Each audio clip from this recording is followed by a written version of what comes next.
Good morning. Good morning.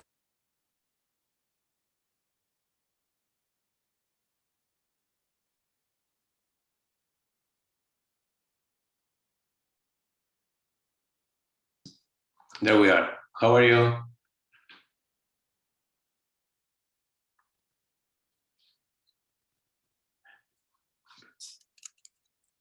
Jordan, I can't hear you. Sorry, there we go. ¿Cómo está? Hey, hola. Hola. Good. Muy bien. Mhm. The sunshine helps. Yeah. Yeah. Hi, Steve. Can you hear me now? Yes, now it's okay. Yeah. Okay. Good. What else is on? We're early. So, People are starting to come in. yeah, Jordan, I think at one point you have to make me the co-host so I can share. There you go. Great. Great. Thank you. Good point. Thank you. Thank you for being with us. Hey, my pleasure.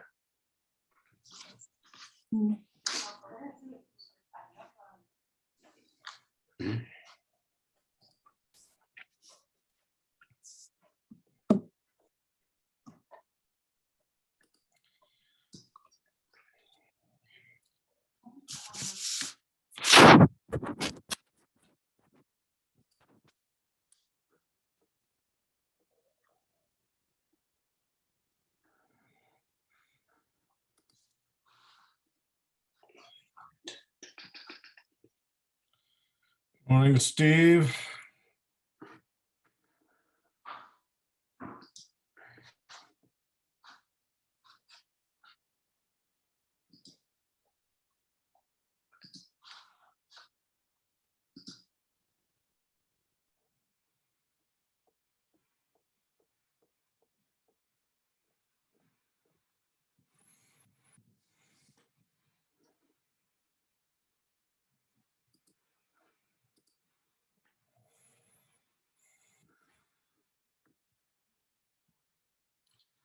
Everybody's so quiet this morning.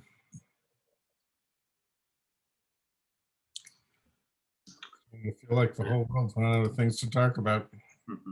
That was quite the concert last night. Yeah, it was something. Yeah, there were some nice pieces. It was a bit heavy on the art music, A little bit. which is not necessarily my favorite, but Mm, an impressive group of voices. Yes.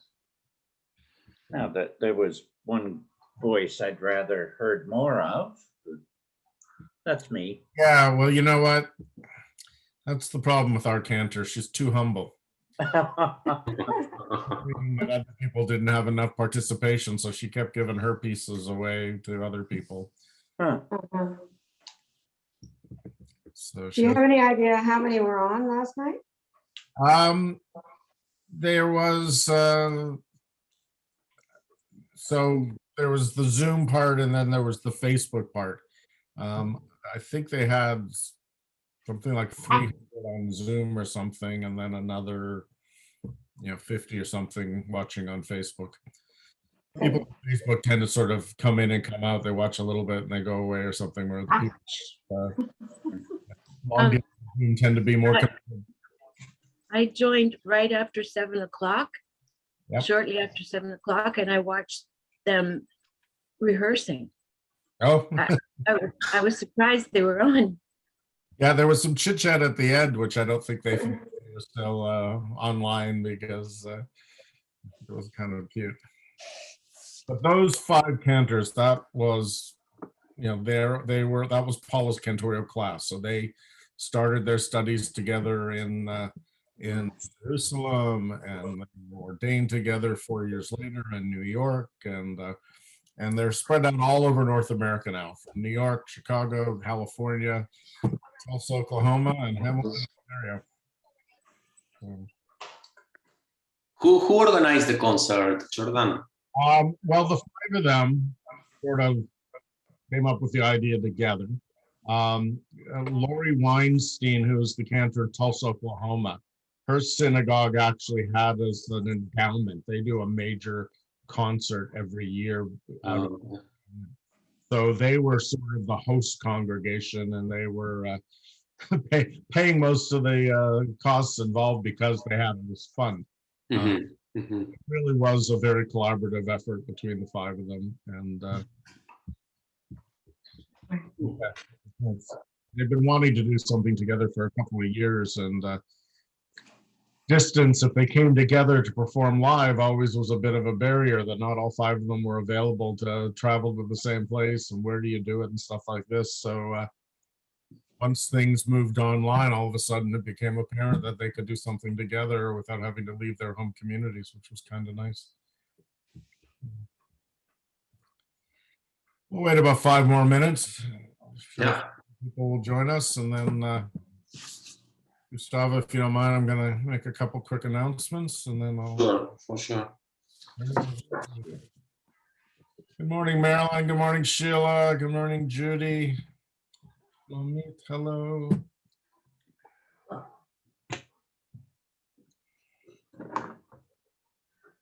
Morning, everybody.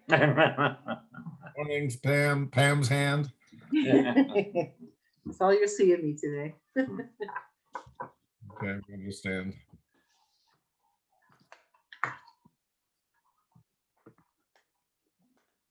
You know what? Except for the absence of the breakfast clubs worked out pretty well online. I think in like fall and spring we'll do regular in-person sessions, and maybe during the winter we'll do an online series. You have to go out in the cold.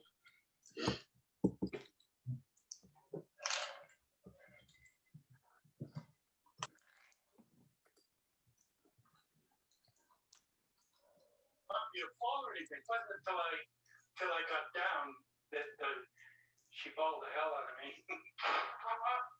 Discovered not long afterward, Tamlin was 15 when he played Elizabeth Taylor's younger brother. The TV or the radio on or something? Breakout role was as the youngest of 7 in MGM's Seven Brides for Seven Brothers. I was the only one out of all of them that could look like he was learning how to dance. Playing the backwoods. Hola, Richard.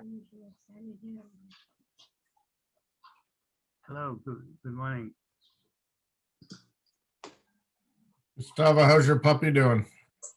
My puppy, she's 7 months and 55 pounds. So she's doing great. We'll have to get yours together with ours. Yeah, she's fun. It was a great decision, to be honest. You know, a lot of work, but it's great. It's amazing. Yeah. Our new one's about 2 months old now and about 20 pounds. So Yeah, they're growing fast. Yeah. it is. It's been a good distraction. It is, you know, also, you know, forced me to go outside at least 3 times a day. Yes. You know, I think about something else rather than COVID and campaign. So it's good. Yeah. Yeah. We walked on the radial trail yesterday, and the number of puppies and mature dogs was outstanding yesterday. Yes. It was just, all breeds, all kinds of families, some with 2 dogs, and it's just terrific. Yeah, you know what? I'm on Log Street. So you go for a walk. I mean, I think that every person walking on the street has a dog. And I mean, like crazy. Yeah. Cost of puppies, especially purebreds or breeds of like skyrocketed. Yes. The street we live on is sort of the major access to the lakefront park here in St. Catharines. And if you sit by the front window long enough, you'll see every breed of dog known to man. Yeah. Yeah. No. When are you getting yours, Steve?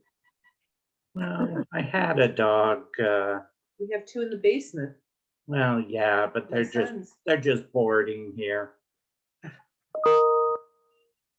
Been there, done that, eh? Yeah, We have a cat. Cats. yeah. He's enough.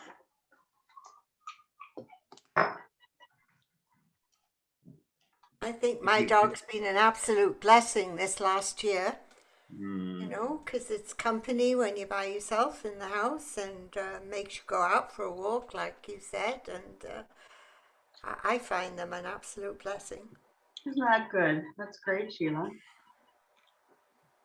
Does yours love getting out? Oh, she does. She'd be out all the time if I let her, but she's okay. She goes in the back garden, and we've got a neighbor next door with about a 10-month-old dog, and they run up and down each side of the hedge together, up and down, up and down. Exercise. Bark at the top, bark at the bottom. It's quite fun.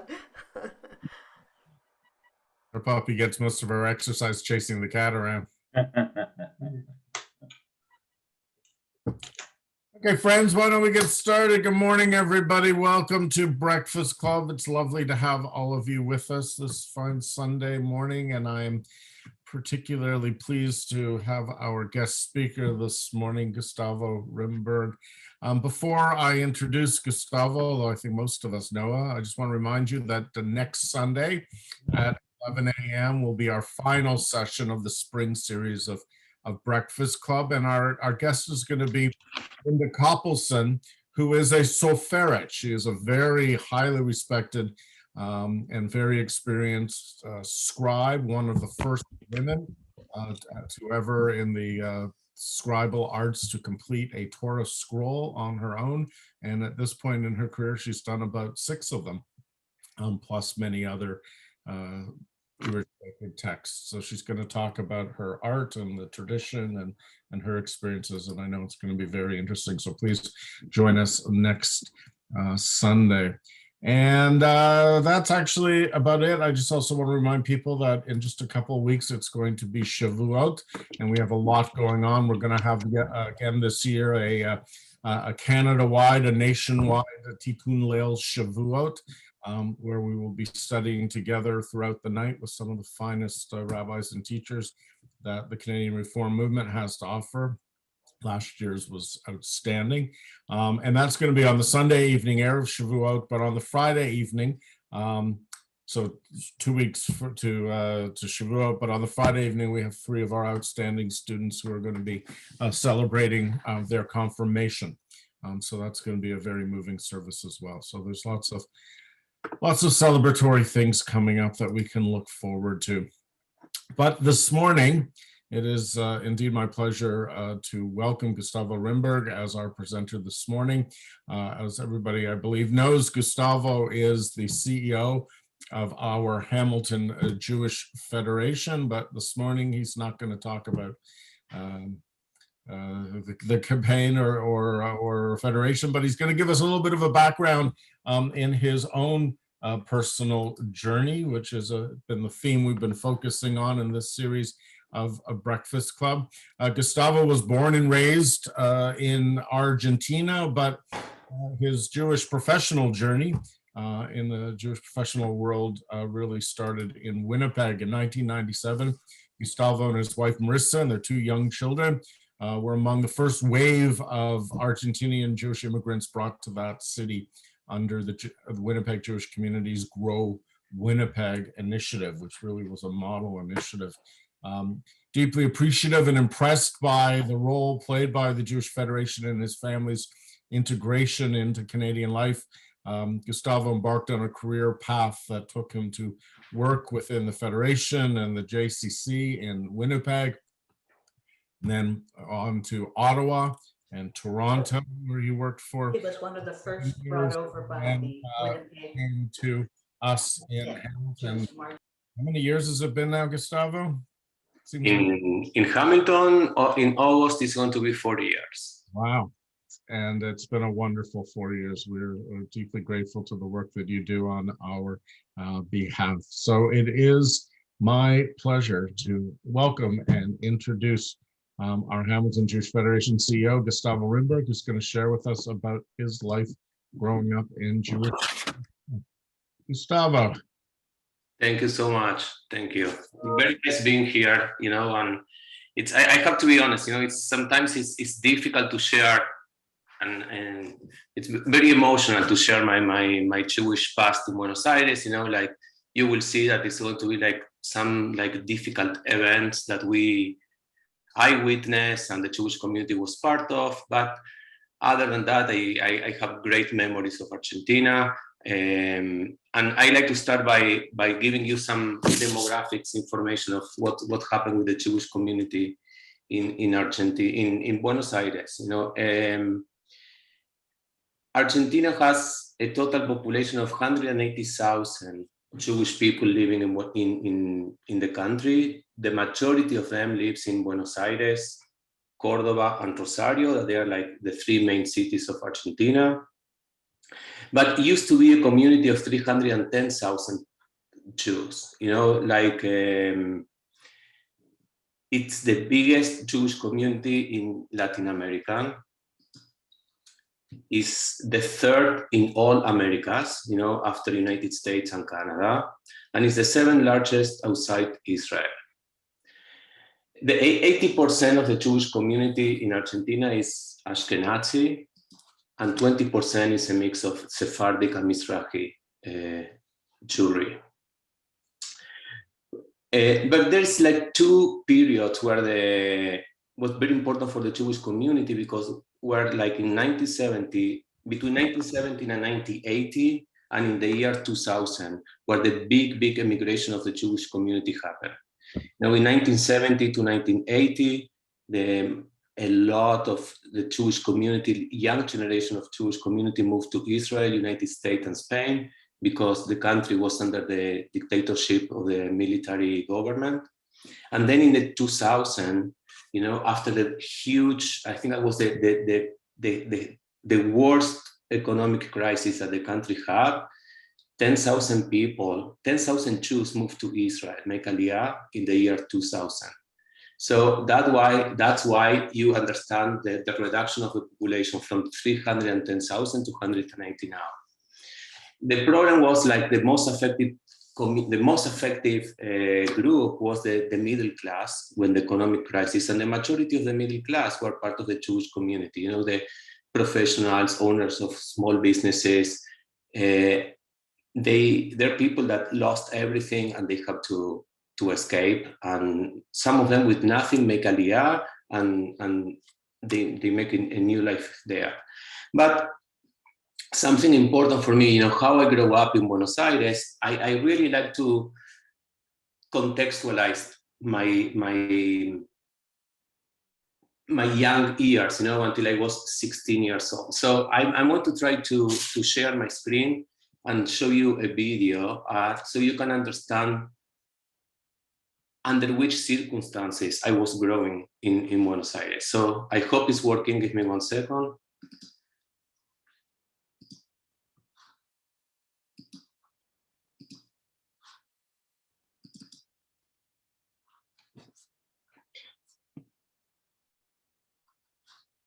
Okay.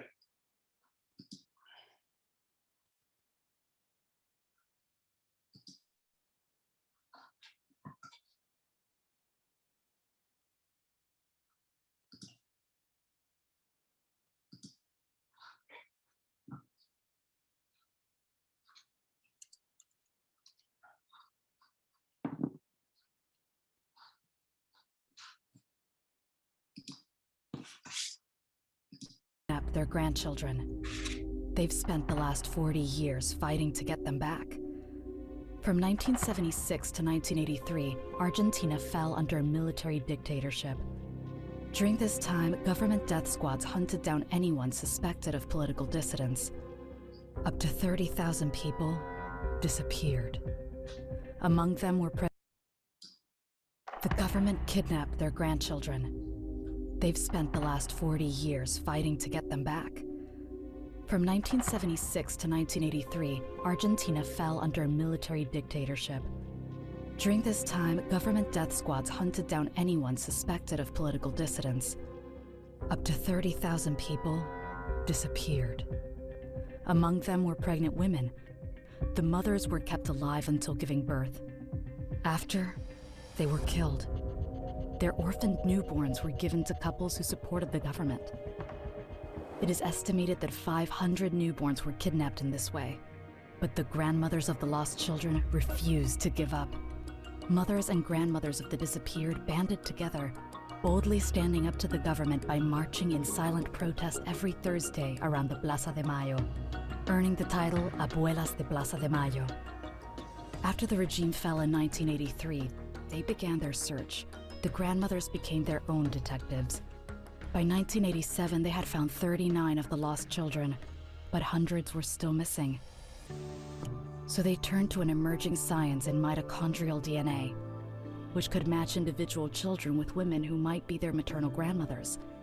But they still needed samples from the taken. So in 1997, they invited anyone who was uncertain about their identity to come forward. Many did, helping bring the number of lost children found to more than 120.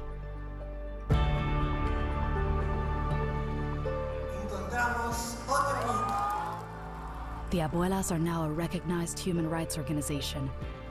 They have received multiple nominations for the Nobel Peace Prize and remain dedicated to rebuilding families and restoring justice until all the lost have been found. March On, celebrating women who... Okay, so that's, I think that it's important for you to understand that wasn't a free country, and I grew up being Jewish in a country with a lot of limitations and a lot of political issues. So, but overall, I was very lucky to be able to attend Jewish education in Argentina. I did my elementary school in a very interesting way. So in the morning, I used to go to a public school, and in the afternoon, I used to go to the Hebrew school every day of the week. And it was like very, very important for me because it wasn't a religious school. It was a Jewish school, but the most important thing was like the cultural aspect of being Jewish, not as a religion, we didn't pray at school, we didn't do anything related to, I would say, synagogue. It was like all about Jewish education, Jewish understanding, and feeling being Jewish, and most important was a very Zionist education. Israel was always number one, and you can read that Argentina was one of the most Zionist countries in the world, and we'll talk about the relationship with Argentina and Israel later again. So, but what was complicated? I always remember, my first contact with anti-Semitism in Buenos Aires was at the age of 7. I was in elementary school, in a public school, was in grade 2, and I was the only Jewish child in the class. And the typical story that the teacher came after a trip. She was visiting a very important cathedral in Buenos Aires. She was showing the picture of Jesus Christ, covered in blood, hanging from the cross. Like, it was a terrible picture. I still remember that postcard. And remember, I was the only Jewish child in the class, and she said the Jewish people did this. So, and I didn't have a very good experience after that with the rest of the kids. Of course, my mom went to talk to the principal, to the teacher, and basically what they say, I better remove the kids to the school. I think it's not the place for him to be here. That's it. That was the acknowledging of the situation. So I started the different school.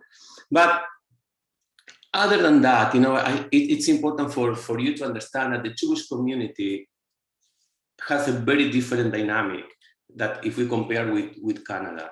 JCCs are very, very important. They don't call their JCCs, but you have like 4 major JCCs, where a lot of the sports activities, the communities, the camps, the cultural events are taking place.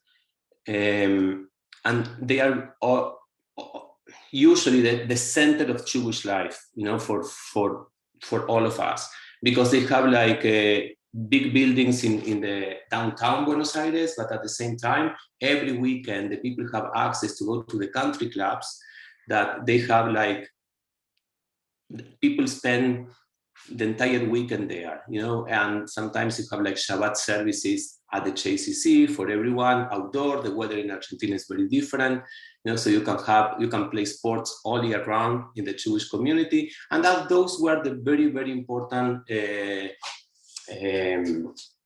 connectors. People spend the entire weekends there. People have like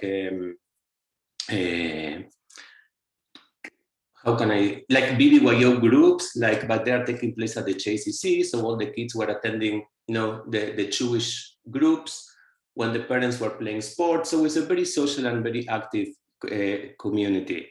And I grew up going to my JCC every weekend. I'm growing up having Jewish education until the end of elementary school. And something happened during my elementary school that was one of the things that changed really my life and my connection to Jewish life. Was like, at that time in Argentina, we used to have like a trip like Birthright, but it was very different in the aspect that was for 2 months.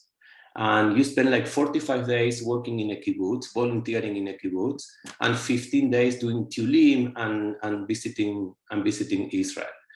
I was 16 years old. So for the first, you are 16 and suddenly you are on your own with 20 other kids in Israel, in a kibbutz, living the life. It was a great, great experience. But the most important part was the connection that we were able to make with Israel. Like we were living like Israelis. We were like breathing like a kibbutznik life, and was perfect for a 16 years old. So changed my life because it was like a real connection with Israel. And also because I met my wife there. So we met at the age of 16 at that trip. You know, we many years after we got married, but until today, my best friends are for that trip. And it was it was a very important connection.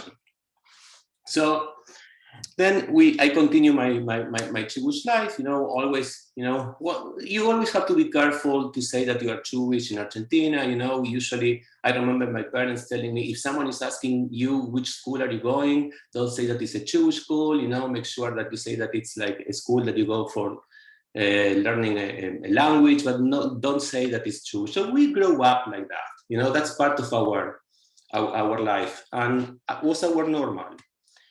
But then I start my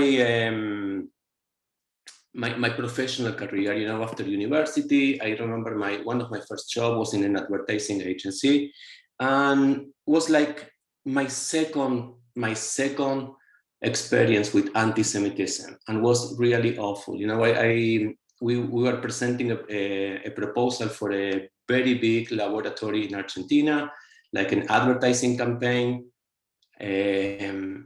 We were one of the finalists, the company that I was working for.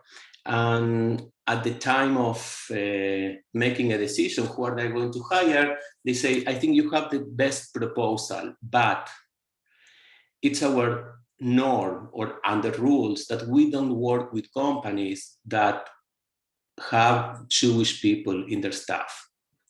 So that was my second experience, and was very unfortunate, you know, like was like, there's nothing to do, nothing to say, who are you going to complain about? Those are the rules of this laboratory, and that's it. We lost the account, and that was like something that still, you know, make a mark on me. Okay, but after that, we move, you know, we still living the Jewish life the best that we can. And now I like to make a break about what's the synagogue life is like in Buenos Aires, you know. And your first experience is when you have like your wedding, and then when you have to do your kids' bar mitzvahs, you know. It's very different from Canada on the States, that you have to buy membership to a synagogue in order to have a simcha there, you know. And it's very funny the way now with the years, I found it very funny that when you decide to get married, the first thing that you do is that you start to go every Saturday night to all the synagogues around Buenos Aires to see which one you look better to have the ceremony there. Okay, so you like the cantor there, but you don't like the rabbi. You like the rabbi, but you don't like the building. You like the building, but you don't like this. There's no choir, there's no music, whatever. So you shop around, and then you decide that you get married in that synagogue. Okay, so there's no contact, there's no connection with the rabbi, there's no connection with the community. You go there, you book the synagogue. If you are a member, you have the option to be a member. If you are a member, you have a discount. But if not, you pay and you have your ceremony, and then you have to choose, I like these flowers, I don't like these flowers, I like this, I don't like that, the carpet, whatever. But it's interesting because one Saturday night in Argentina, you have to imagine that in Argentina, they have like maybe, I don't know, like in Buenos Aires, maybe 100 synagogues. And the majority of the synagogue has weddings Saturday nights after Shabbat. And this is how it works. You have the first ceremony 8 o'clock, the second one 9 o'clock, the third one at 10 o'clock. Okay, and that like 1 hour each, you know. And then you have Sundays. Sunday at noon, you can have like a wedding at 11 o'clock or at noon. So in a weekend, every synagogue approximately have an average of like 3 synagogues, you know, Saturday nights or Sunday mornings, plus bar mitzvahs on Saturday morning. What is the same concept? You know, the kids and the parents, we go and see, okay, where do you like the most? This rabbi, this cantor, whatever. You have the bar mitzvah there.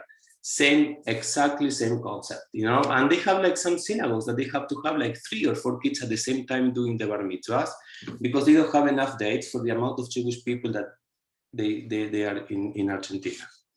So, but this like, so we got married in a very nice synagogue. You know, the interesting thing is the conservative movement in Argentina. I think that it's more like the reform movement in Canada. You know, it's the conservative movement in Argentina. It's not the conservative that we know here. Very, very different. Okay, so those we got married. It was great, but then a very important shift started to happen in Argentina. We have in 1990 the president from Argentina. He died a couple of months ago, but his name was Carlos Menem. I don't know if you remember him or not. He was originally from Syria. He's the first Muslim president in the history of Argentina. In order to become president, he has to convert it to Catholicism, because you know you cannot be president if you're not Catholic. And he did, but Jewish life changed after 2 major incidents, and I'm going to share another video with you. This happened in 1992. I think some of the audio is in Spanish, but I mean I can talk about this later. But I like you to see this. 1 second.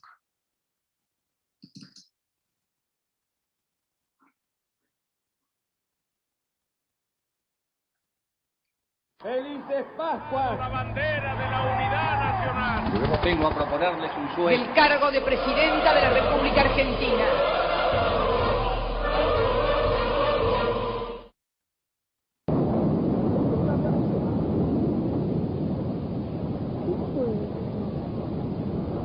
Eran las 3:45 de la tarde, cuando una explosión estremeció a la ciudad. Un hongo de más de 60 metros se erigía sobre los edificios. Las sirenas comenzaron a adueñarse de la capital federal.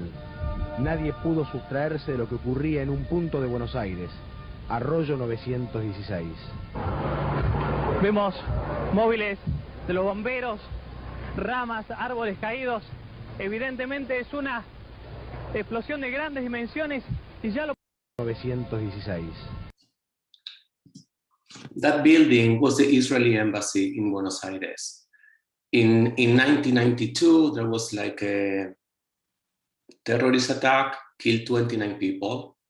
The embassy was located in the middle of downtown Buenos Aires, in a very, very residential area, across the street from a church and across the street from a senior's home.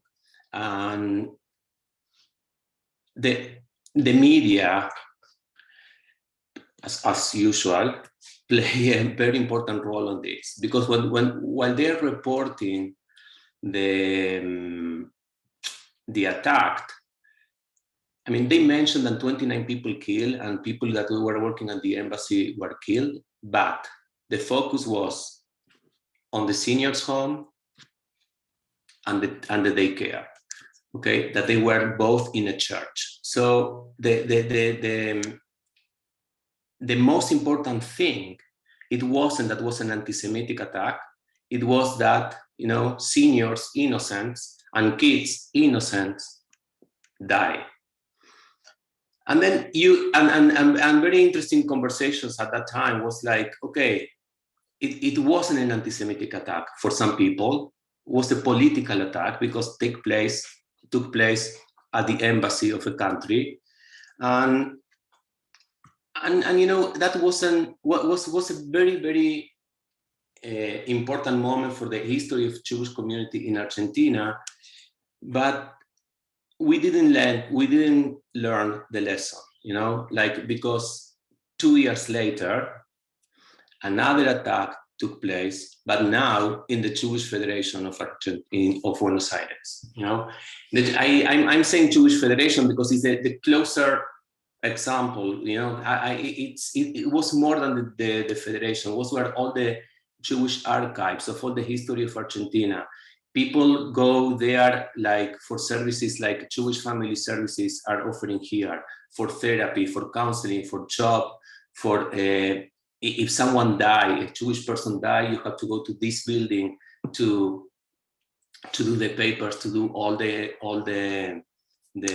things regarding the funeral. So what happened there is like they attacked this building. 86 people died. And again, the media was reporting that 80 like Jewish and innocent people die. Okay, that was like Argentina explaining what happened. In the meantime, it was like very clear that Hezbollah was in charge of the attack. The president originally from Syria obviously have some connection. And still today, like almost 30 years after that, there is no justice, nothing happened. It's like the big gap in the history of Argentina. It's not only for the Jewish community, but for the history of Argentina. Was like, I'm going to show you a short video about, this is a very interesting video because it's showing what happened the first 7 minutes after the bomb in the community center.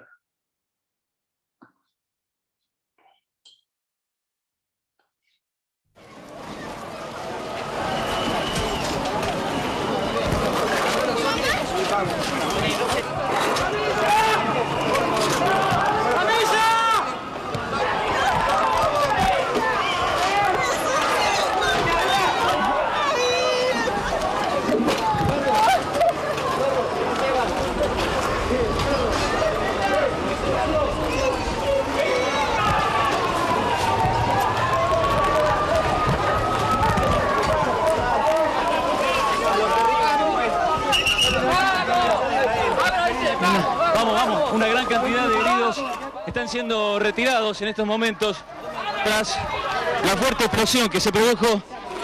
Los heridos continúan siendo retirados por los bomberos. ¿Está bien, señor? Hay gente que se encuentra todavía atrapada dentro. So for me, it was like very traumatic. Still today, it's very hard to talk about that. But after that, we have to make a decision as a family, as a young family. I have like at that time like a 3 years old, and Marisa was pregnant, and so that was a moment that we decided, okay, that's enough. I mean. The Jewish life in Argentina dramatically changed after July 18, 1994. To go to a Hebrew school, to go to a synagogue, to go to the JCC, that was our regular life. Everything changed. Like you have to start, all the Jewish organizations, they have to build walls in front of the buildings.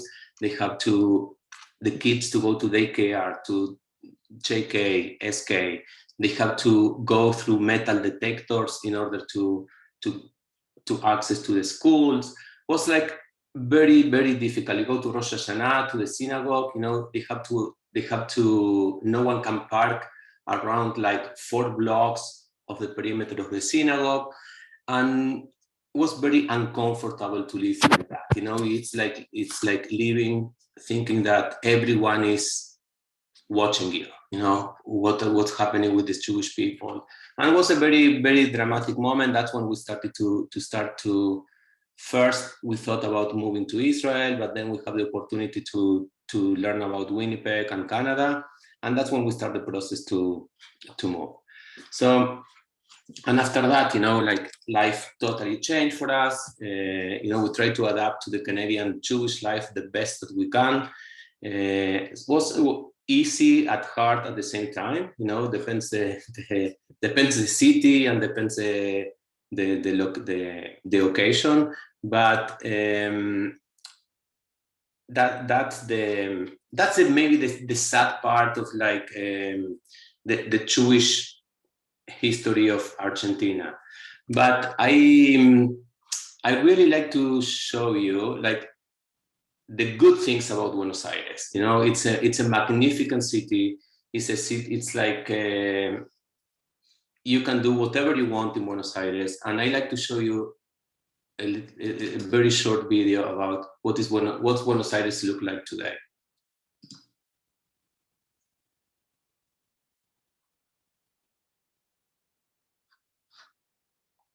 Writing's not that easy, but Grammarly can help. This sentence is grammatically correct.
Okay, that's a good thing about Buenos Aires, and I like to share with you a little Jewish facts about Buenos Aires with this presentation. Can you see the screen?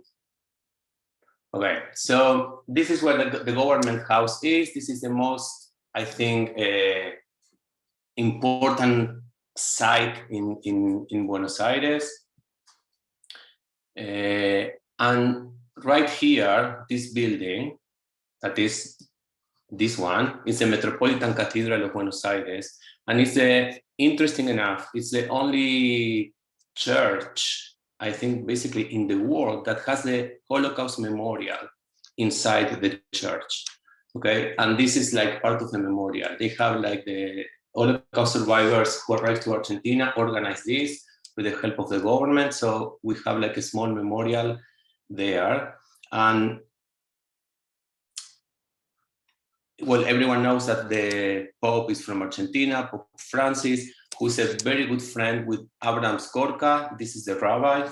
And they have a very, very important connection. The Jewish community through this rabbi have an amazing relationship with the church, but that happened lately in the late years, not before. It wasn't always the case. Here is like the origins of the Jewish communities in Argentina. You know, as you know, in the 1900s, the majority of the people before the World War II emigrate to Argentina. Argentina gave them lands to cultivate, and that's how we come with the gauchos judíos, the Jewish gauchos. You know, they didn't know how to work the land, but they have an incredible relationship with the people, with the original gauchos that they were living there, and they built their own communities. There's a big project now, like rebuilding the old synagogues or the first settlements. You know, like this was how the synagogue looks, and that's how like they renovated. There is a big Argentina is receiving a lot of help from the Jewish Distribution Committee, JDC, to make sure that the community is still alive and survive and it's vibrant. This is the oldest synagogue in Buenos Aires. It's that's where I had my bar mitzvah. Was built by the German community, the Jewish Germans, in approximately 1896. And of course, you know, like every other Jewish community in the world, you know, the Germans have their synagogue, but the Polish people, they didn't like to feel less, so they built their synagogue. That's the Polish community synagogue. It's like in a very Jewish neighborhood, like it's called Paso Synagogue. In Argentina, it's typical that the synagogues have the name of the street. You know, the other one, the one that I showed you before, was Libertad Synagogue. That the name of the street Libertad. Okay, that's the synagogue. This synagogue is the Paso Synagogue because the name of the street is Paso. Okay. And this is like, I like to show you one of the Jewish neighborhoods in Argentina. I think Buenos Aires is the only, outside Israel, as is the only McDonald's kosher in the world. And this is like this is where the majority of the Sephardic community lives right now. All small business, the Schmattes business, everything is taken care of here. It's called the Barrio Once. And it's where very close to the building that was destroyed, the Jewish Community Center. In the same neighborhood, the Sephardic community has their own synagogue. You know, very different layout, very different community. And this is what I showed you before. This is the old embassy in Argentina. And this is the moment of the explosion, and this is the memorial that they created now. There's like 29 trees, each one with the name of the victims in front of the embassy, and they did the same at the AMIA, at the Jewish Community Center. If you go to the street, they planted 86 trees in front of the new building, each one with the name of a person who died. This was the old Jewish Community Center building. This is the day of the bomb, and this is what it's looked today. This is the new building, and this is a picture. I mean, it's really powerful. This is the picture. Each picture is one of the 86 persons who died in the attack. And this is the prosecutor who was killed in Argentina, who was investigating the terrorist attack. And it's very clear that was killed by the government. A day before, the president of Argentina has to testify. So still, everything it's like in nowhere, you know. And I showed you this before. These are this is like Plaza de Mayo. This is where the mothers and the abuelas or grandmothers of the missing people go there once a week for more than 30 years to ask and to, it's at this point they're not asking anymore. I think that what is happening at this point is like, it's like to make sure that the people knows, you know, to have them, to share the memories of what happened. But at the same time, and that's why I don't know, Jordan, maybe you heard about Marshall Mayer. Okay, he was a very, very influential rabbi in Argentina. He was the one who created the conservative movement in Argentina. He was very, very essential in making sure that Jewish people during the dictatorship can make aliyah, but honestly, in a couple of hours, you know, as soon as they know, they were working with Israel to make sure that entire families, young people, whoever is on risk. I mean, he was like fundamental in organizing that, and he actually rescued so many Jewish Argentinians that they moved to Israel, but he changed Jewish life in Argentina by bringing the conservative movement, by bringing like a new way to relate to synagogues and Jewish life. And something that we have to mention about Argentina is, I mean, everyone knows this balcony, maybe because the movie and the play Evita, but you know, Perón and Evita, they were very interesting characters in the story of Jewish life, because depends who you ask and depends who's telling the story. Some people love them, some people hate them. It's true that they were very involved in welcoming Nazis to the country. After the war, like a lot of Germans moved to Argentina, and the country benefit from that economically because they brought a lot of money to the country. It's interesting enough that Argentina was neutral during World War II, but in 1988, when they voted for the creation of the State of Israel, Argentina was one of the countries who abstained. But after that, I think that Argentina had an incredible relationship with the State of Israel. And the first president of Israel and Golda Meir, they both visit Argentina, and they are welcomed by Perón and Evita. So I think that they play the politics very well. They know how to do things, but it was a very controversial part of our story and how the Jewish community was affected by this. And then, I don't know if you're familiar with this. I'm pretty sure that you are all, you know, the capture of Eichmann in Buenos Aires by the Mossad. And this is the house where he was living. And this is the fake identity of Eichmann. His name in Argentina was Ricardo Clement. And that's something for another talk maybe. And this is Marshall Mayer, the rabbi that I mentioned before, the creator of the conservative movement. This is where the majority of the Jewish community lives today in Buenos Aires. It's called Belgrano. It's a very residential, some very affluent maybe area of the city. And this is a typical conservative synagogue in Buenos Aires. That's where I got married here. I had my kids' baby naming. Well, a couple of years after, we went back to Argentina to have my daughter bat mitzvah there.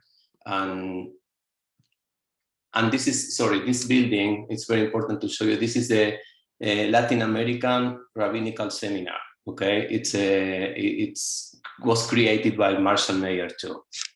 So I think that I'm going to stop sharing now and open to any questions. If you like to know something else, please go ahead and ask. Happy to answer questions. Thank you so much. Why don't we start? There's a question from Diane Sandler in the chat box, where she asks that when you immigrated to Canada, did yours and Marissa's parents stay in Argentina? Yes, they both stay. It was hard for them. You know, we're moving with the only grandkids that they have, so it wasn't easy. But yeah, they stay. But a couple of years after, during the crisis in the year 2000, Marissa's parents moved to Winnipeg, and they were living with us for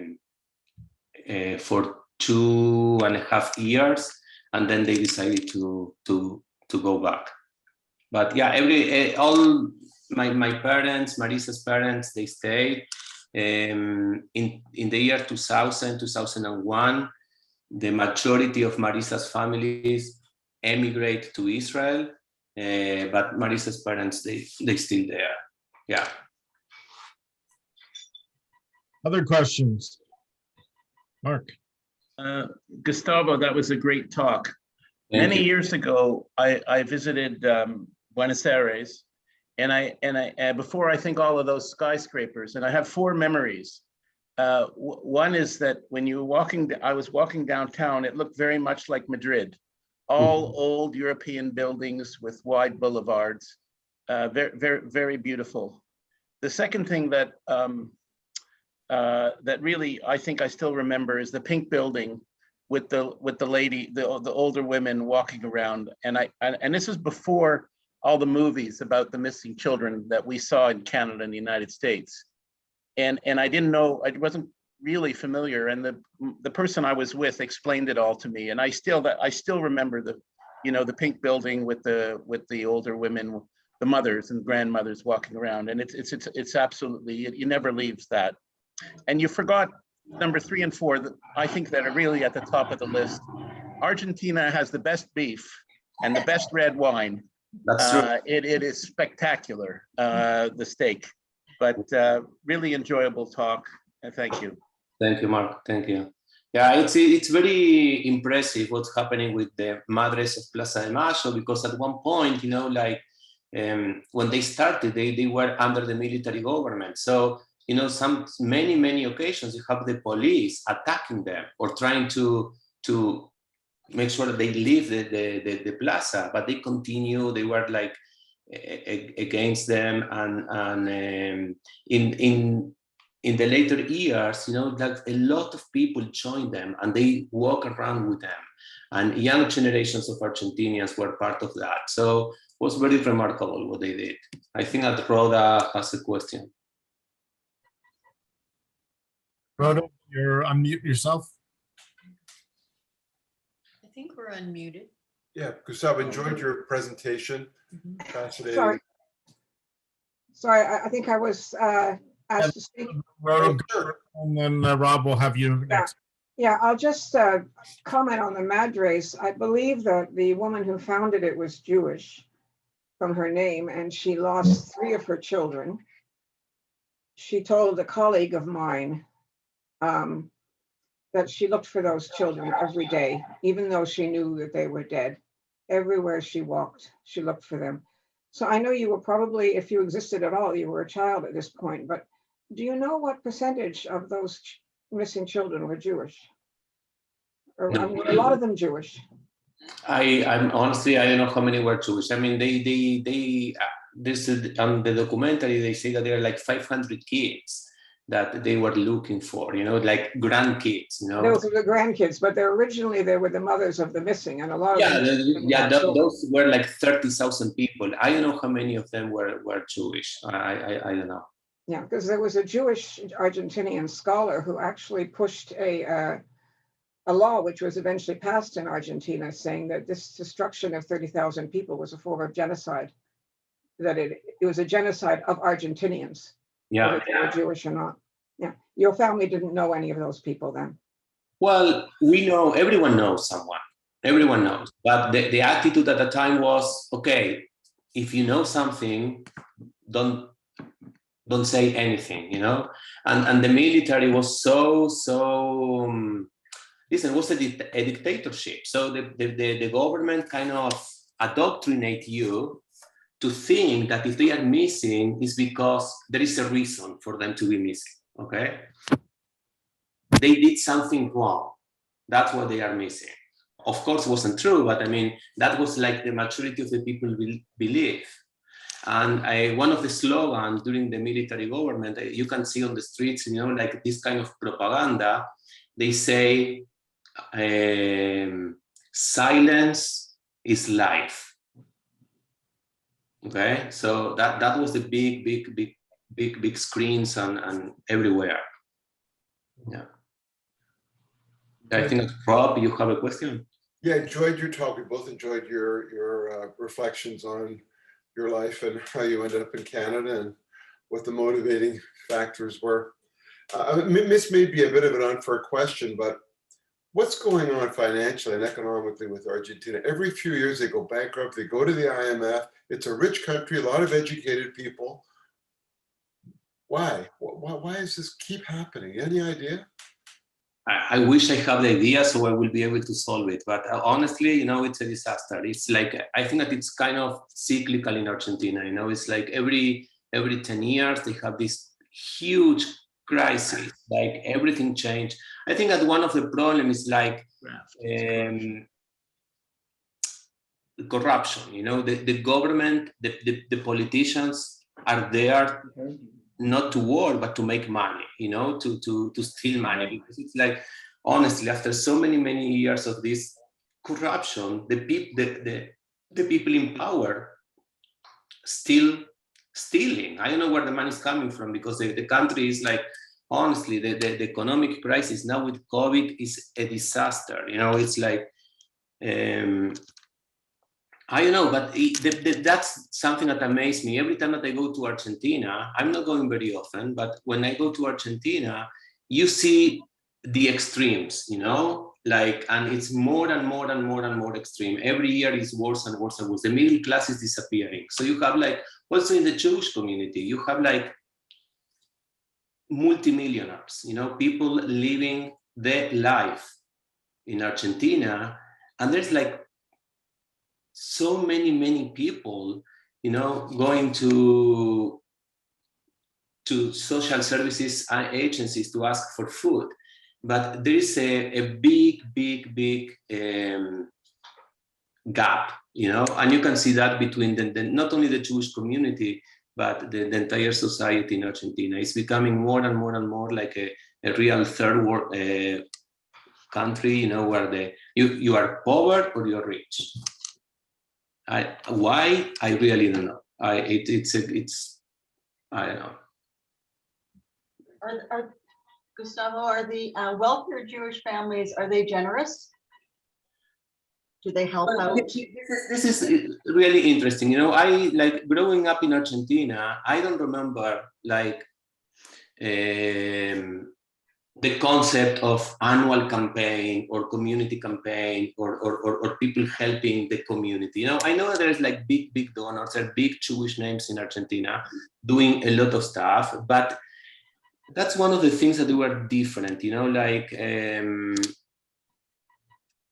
I wasn't part of that, you know, and I don't remember my parents, like, they were like members of the synagogue, we were all members of the JCC, but I don't remember having a conversation at home, you know, about, okay, are we donating to the campaign this year or not? Are we giving to the community or not? You know, it was very different. But there's like very wealthy Jewish families that they support the Jewish community. But it's in the very different than North America. Any other questions or comments for Gustavo this morning? Sorry? I just wanted to see if there are any other questions. Arlie? Yeah. we missed the first few minutes. We had a bit of trouble signing on, so perhaps you've already addressed this, but I recall you mentioned to me once when we were chatting about how instrumental the Jewish community associations in Winnipeg were, that they actually visited Buenos Aires and reached out to Jews there to offer help if they wanted to emigrate. Could you talk a little about that, please? Yeah, it was a great experience. You know, the Jewish community in Winnipeg were facing like a big challenge there. The young population were leaving, okay? They were leaving Winnipeg. They have to reach people. So by accident, you know, the premier of Manitoba was traveling to Buenos Aires for a conference or for something, and they met someone from the Jewish community, from the Federation in the plane. And they were talking about the Jewish community in Argentina, and this guy is talking about Winnipeg, and that was the first connection. So the Federation contacted the premier, the province of Manitoba, and they organized a plan called Grow Winnipeg. I'm copying the plan. Now I'm calling it Grow Hamilton, and we're trying to reproduce something like this. But they were traveling to Argentina in different occasions to recruit people and to talk about the Jewish community in Winnipeg. There was a big problem with the Israel embassy, actually, and some of the Jewish communities in Argentina. They didn't allow the Jewish community in Winnipeg to make presentations, because some people believe that the Jews from Argentina, if they leave, they should go to Israel. So they didn't like Winnipeg to compete with Israel. So what happened was like kind of I don't like to say underground, but was like all private, you know, like different group of people start to create meetings, and the Jewish community, the people from Winnipeg rent social halls, you know, in hotels or in different buildings, and they invite the people. And right now, I think that Rob, my neighbor, has a question here. How big is the Argentinian population in Winnipeg now? There's like close to 400 families moved to Winnipeg from Argentina. Wow. So was a big success, was huge. Some people left, like me, but I mean, the majority of the people still there, and they are having a great time despite the winter and all the other issues with Manitoba. But it's a beautiful Jewish community, very welcoming. It's very similar to the Jewish community in Argentina in the aspects that it's very pro-Israel, you know, and they have an excellent Jewish school system in Winnipeg that it's very similar to the schools that we used to go in Argentina. I think that's why the families adapt there very well. I think that's a good place to leave it, Gustavo. I want to thank you so much for being with us this morning. Your presentation was very informative, but even more importantly, it was very moving. And I think, you know, your experience growing up in Buenos Aires at the time that you grew up, you know, really helps us to realize as Canadian Jews just, you know, what a blessing it is for the place that we are able to live, and the strength of the community. And I'm sure there are times when you miss Argentina a lot, perhaps, and with still having family there. But you know what? I have to say, Argentina and Winnipeg's loss is Hamilton's gain. So I want to thank you and wish you and Marissa and all your family all of the best, and just express our appreciation to you, not only for your presentation this morning, but the outstanding leadership that you provide for our Hamilton Jewish community. So thank you very much.